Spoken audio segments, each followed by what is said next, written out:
Wagqala neegqikha phongozoleka echiphichiphiza enguthwala impahla ndabuza zoleka yintoni. Waphendula wenjenje, ndazenza ngokuzilahlela ezandleni zamaxhalanga eli lizwe endixokothisa, endikhohlisa ngothando kanti kukuzinqikela elineembovane. Namhlanje ndiphethwe yinjuvujo, ndixhentsa ndizobelela andisenamncedi. Owayesithi hayi sele wandincama. Kuthiwa ihayi liyeza kodwa owayesitsho ndamthatha njengegeza.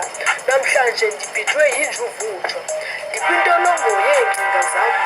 Izigqibo zam zindiqamangele ngamakhulu amatyathanga. Imibuzo iyathotelana engqondweni ngeshwa ayinazimpendulo.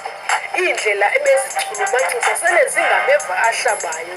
Amaphupha endandinawo sele ingamabali wokubaliswa.